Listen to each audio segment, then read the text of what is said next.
우리 당만의 경선 제도에 관해서는 아직 초보적인 논의도 안 돼 있습니다. 그런데 뭘 합의했다고?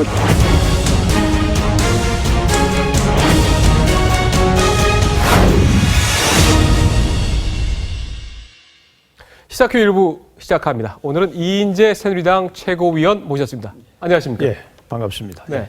먼저 조금 전에 예. 저희가 보여준 대로 천정배 의원이 그동안 신당을 만들겠다고 공언을 해왔는데 오늘 드디어 신당 창당 추진위원회 발족식을 가졌습니다. 그래서 당도 직접 또 만들어 보신 또 그런 입장에서 어떻습니까? 많은 사람들에게 희망을 주기 위해서 오늘 당을 창당한다고 했는데 천정배 의원이 추진 중인 신당 어떻게 전망하십니까? 뭐 저도 많은 경험을 가지고 있는 사람인데요. 저것이 이제 뭐 천정배 의원 개인의 주관적인 결심만으로 되는 일이 아니고 우리 사회의 새로운 변화를 갈망하는 그런 국민적인 여망, 에너지가 저런 변화를 만들어내고 있다고 생각합니다. 그래서 작게 보면은 야권의 새로운 질서가 만들어지는 과정이고 또 크게 보면은 우리 정치가 발전해 나가는 하나의 과정이다 이렇게 생각하고요.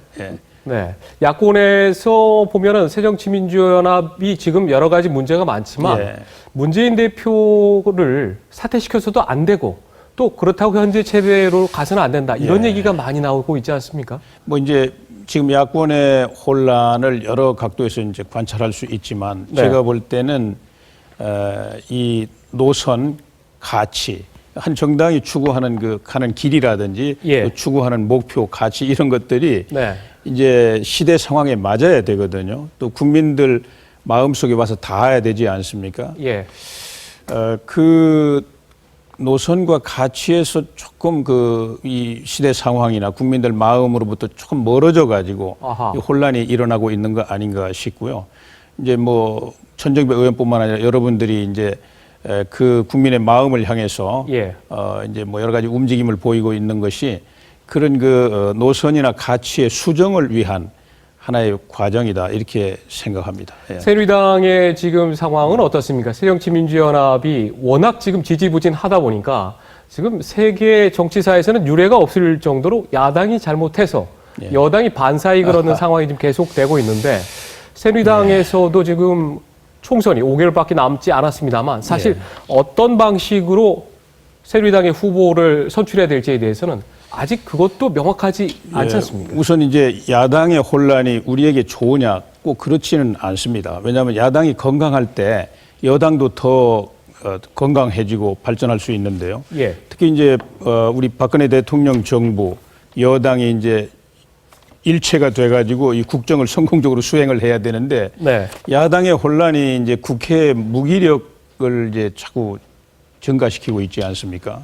통과시켜야 될 법도 잘 통과가 안 되고 이래서 이제 국정에 어려움이 가중되거든요. 그래서 저희들은 야당의 혼란이 빨리 새로운 질서, 그래서 건강한 야당으로 이렇게 발전해야 된다 이렇게 보고 있고요. 가만있어 지금 마지막 질문이 당과 지금 공천 과정에 대해서 공천 과정 그렇습니다. 그것은 공천 규정이 하나도 공천 룰이라고 영어로 쓴 사람들이 지금 많이 이제 얘기하는데 원래 우리 당론이 오픈 프라이머리 이제 미국식 오픈 프라이머리 그 당론으로 채택해 가지고 공직선거법 개정안을 제출을 해놨는데 야당에서 이제 다른 그 공천 룰을 결정하는 바람에 그게 어렵게 되지 않았습니까?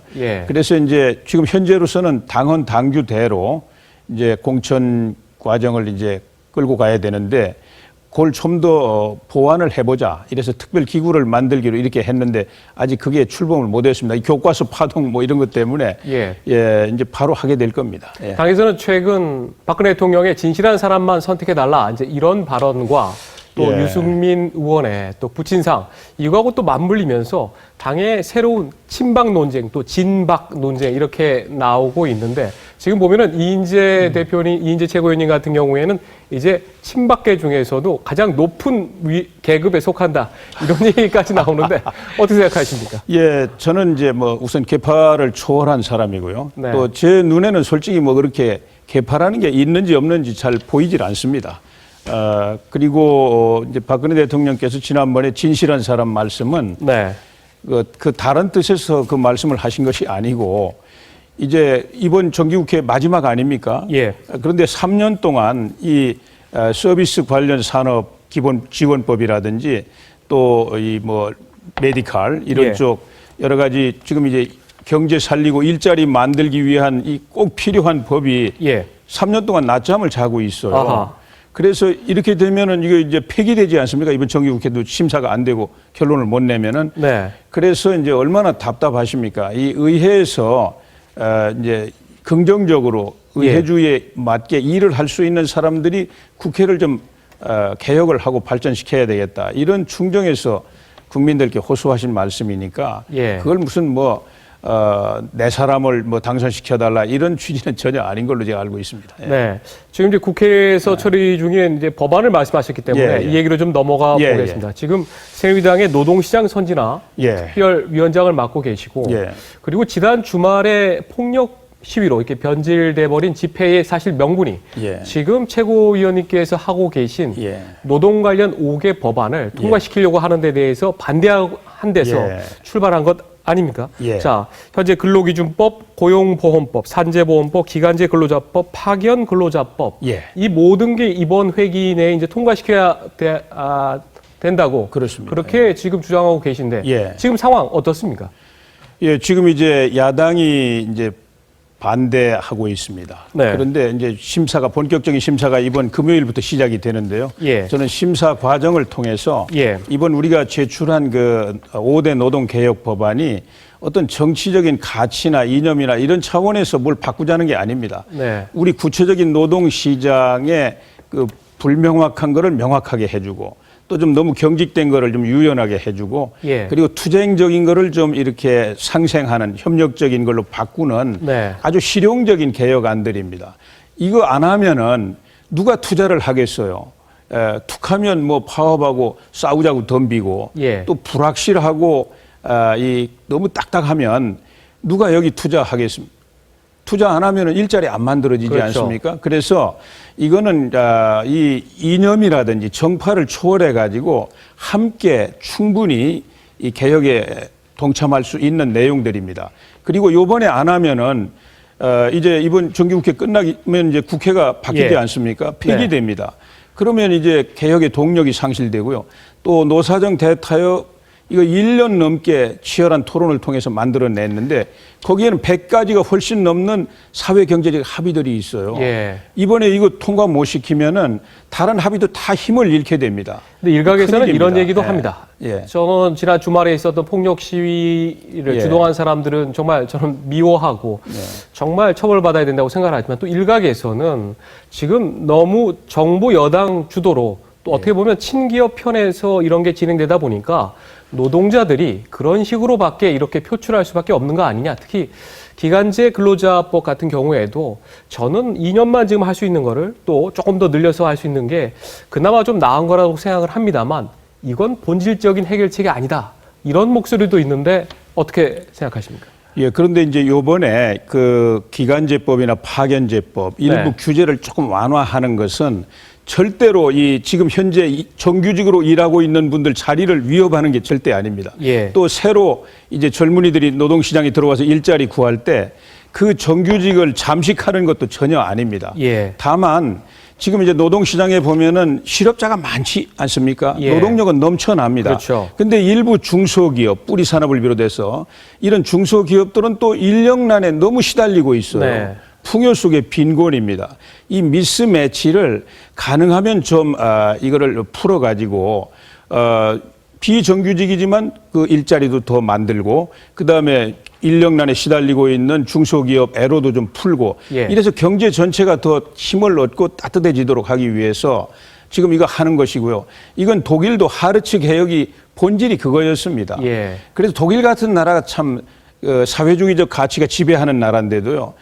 특히 이제 3인당, 이 노동조합하고 딱 묶여있는 3인당 좌파 정권이 하르츠 개혁을 추진해가지고 그때도 뭐 노동자들이 굉장히 시위도 많이 하고 반대 많이 네. 했습니다. 그렇다면 최고위원님께서는 노동부 장관을 또 하셨고, 예. 저 경기지사도 하셨고, 예. 또 유력한 또 대선 후보를 하셔서 누구보다 이런 노동 문제라든가 다음에 경제에 또 관심을 많이 갖고 있는 걸로 아는데 이렇게 말씀하실 수가 있습니다. 적어도 이 5개 법안이 이렇게 통과가 되면 내년도에 우리 노동자들하고 우리 경제가 조금은 더 나아질 수 있을 거다. 이렇게 국민들에게 말씀을 해주실 수가 예, 있습니다. 그렇습니다. 요번에 요 개혁은 아까도 말씀드린 것처럼 굉장히 실용적인 개혁입니다. 예. 그래서 이 개혁이 성공하게 되면은 제일 혜택을 받는 것은 근로자들입니다. 특히 네. 지금 고용 절벽 앞에서 고통받고 있는 우리 젊은이들에게 예. 희망입니다. 왜냐하면은 우리 한국의 노동 시장이 그렇게 대립적이고 투쟁적인 또 불확실한 딱딱한 이런 노동 시장에서 네. 한 발짝 이렇게 매력 있는 시장으로 바뀌었다. 이것이 국내 기업이라든지 외국의 투자가들한테 얼마나 좋은 신호가 되겠습니까? 그리고 이제 우리가 앞으로 서비스 산업이라든지 문화 콘텐츠 산업이라든지 네. 또는 이제 다른 뭐 벤처 생태계를 이제 많이 일어나게 해야 되지 않습니까? 그래야 젊은이들에게 일자리가 가지 않습니까? 네. 가장 관건이 그 노동 시장이 매력이 있느냐 없느냐예요. 투자자 좀 입장에서 유연하게 보면. 만들고요. 예, 그렇습니다. 그래서 그렇게 해야만 서비스업이든 뭐 벤처 생태계든 이게 자꾸 이제 밀림처럼 이렇게 일어나 가지고 일자리가 만들어지는 겁니다. 예. 알겠습니다. 박원순 서울시장에 대해서는 굉장히 강하게 비판하셨어요. 예. 청년 수당을 지원하겠다. 이런 박원순 시장의 정책에 대해서는 우리 사회에 혼란을 몰고 올 위험한 발상이고 청년들의 건강한 정신을 파괴하는 아편과 같다고 예. 이렇게 하셨는데 그 이유를 조금 더 상세하게 말씀해 주시겠습니까? 지금 청년들, 지금 취직을 못하는 우리 청년들 원하는 게 뭡니까? 일자리 아닙니까? 네. 근데 일자리를 원하는 청년들에게 50만 원 청년 수당을 주겠다고 하는데 설명을 들어보니까 취업 준비하는데 20만 원씩 들어가니까 6개월 동안 50만 원을 주겠다 이겁니다. 그렇게 해가지고 그 청년들이 일자리를 얻는다는 보장이 어디에 있습니까? 이거는 정말 예. 해서는 안될 정책이다. 너무너무 위험한 발상이고 왜 생각이 거기까지 갔는지 이해를 할 수가 없어요. 네. 이거는 정말 그 청년들에게 오히려 갈증만 더 키우고 고통만 더 크게 만드는 일이다 이렇게 생각하고요. 그리고 이제 청년 실업자가 지금 120만 명입니다. 예. 작게 잡아서 120만 명입니다. 뭐 취업 준비라든지 포기한 사람 빼고입니다. 그러면은 서울은 특히 대학도 많고 젊은이들이 많지 않습니까? 그러니까 120만 중에 아마 40만 이상이 서울에 있을 거예요. 예. 3천 명한테 50만 원씩 준다. 그 어떻게 그런 생각을 할 수 있습니까? 네. 예. 이번 아마 박원순 시장의 그 정책에 대해서는 조금 긍정하는 보다는 조금 반대하는 분들이 훨씬 많이 있는 그거는 것 같습니다. 너무 정말 뭐 황당한 발상입니다. 알겠습니다. 충청권 얘기 아무래도 좀 예. 해봐야겠죠. 예. 항상 선거 때가 다가오면 캐스팅 보트를 쥐고 있다. 그리고 충청권이 표심을 좌우한다. 이런 얘기들이 많이 나오고 있는데 어떻습니까? 내년 총선을 앞두고서도 충남하고 충북이 항상 그래왔습니다만은 예. 또 이번처럼 또 관심을 갖고 있는 때도 좀 드물지 않느냐 이런 얘기를 하시는 분들도 많은데 예. 현재 민심은 어떻게 좀 돌아가고 있습니까? 뭐 충청은 원래 속에 있는 말을 잘 안 하는 그 특성이 있습니다. 그래서 저도 예. 뭐 지역에 자주 내려갑니다만은 그렇게 뭐 특별한 말씀은 안 하세요. 다만 예. 이제 이 박근혜 대통령 경제 살리기가 성공을 해서 네. 경기도 좀 활성화되고 그리고 이제 아이들 취직도 좀 잘 되고 또 자기가 하고 있는 여러 가지 일들이 있지 않습니까? 농사라든지 뭐 또 중소기업 뭐 상업 이런 것들이 좀 나아지기를 다 바라고 계시죠. 예. 예. 아무래도 그럼 새누리당의 그 대표하는 또 충청도의 의원으로서 새정치민주연합과 또 다른 야권의 바람을 충분히 잠재울 그런 좀 자신이 있으신 겁니까? 예, 선거라는 것은 항상 두렵습니다. 예, 국민들의 마음을 네. 잘 읽고 국민들에게 희망을 드릴 수 있는 예. 그런 정책 또 그 겸손함을 가지고 저희 당이 열심히 하려고 합니다. 왜냐하면은 내년 총선에서 국민의 지지를 얻어야만 예. 박근혜 대통령 마지막까지 성공적인 국정 수행을 할 수 있고요. 대통령의 성공이 곧 국가의 성공 아닙니까? 예. 네. 반기문 총장 얘기를 조금 해보고 네, 가야 될 것 같습니다. 네. 반 총장이 이제 충북 음성 출신이라서 네. 충청도에 가면은 누구보다 반 총장에 대한 기대가 많은데 지금 반 총장의 오늘 방북설이 일단 오보인 걸로 조금 판명은 되고 있는 것 같습니다만 예. 조만간에 언제라도 평양을 방문하지 않을까 이 얘기도 나오고 있는데 반기문 유엔 사무총장의 대망론과 자연스럽게 연결되는 것 같습니다.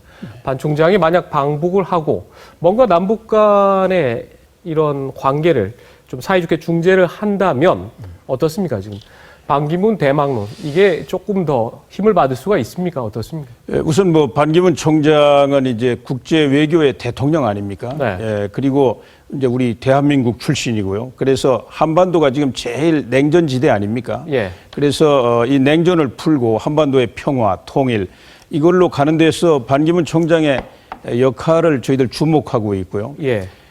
아마 오래 전부터 북한 방문을 희망하고 있는 걸로 알고 있습니다. 그래서 꼭 성공적인 북한 방문이 돼야 되겠죠. 가셔가지고 정말 어떤 뭔가 새로운 이정표를 만들어내기를 저희들 바라고 있고요.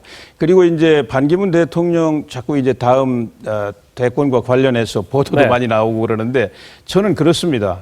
예, 지금 미국 대통령 선거 내년 11월입니다. 예. 우리보다 1년 1개월 이제 빨리 시작이 되고 또 거기는 경선이 내년 1월부터 아닙니까? 그렇죠. 아이오와주에서 그런데 하는 이제 미국 그 대선 판도가 지금 이제 뜨겁게 달아오르고 있지 않습니까? 예. 그걸 보면 우리는 내년 중반 넘어서 네.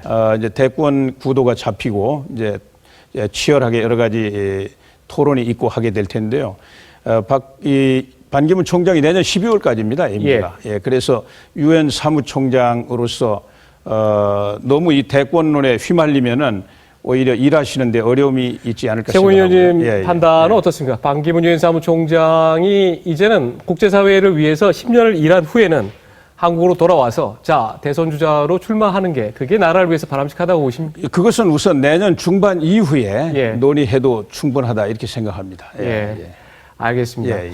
우리 이 최고위원님도 아직도 그 열정이 있지 않습니까? 또 다른 총선 이외에 다른 대선 일정에도 또 관심이 있지 않을까 저는 그 생각이 좀 드는데요. 저도 뭐 내년 하여튼 중반 이후에 네. 뭐 말씀을 드릴 기회가 있을 겁니다. 예. 알겠습니다. 예, 예. 오늘 말씀 감사합니다. 예. 지금까지 이인재 새누리당 최고위원과 함께했습니다. 고맙습니다. 예, 감사합니다.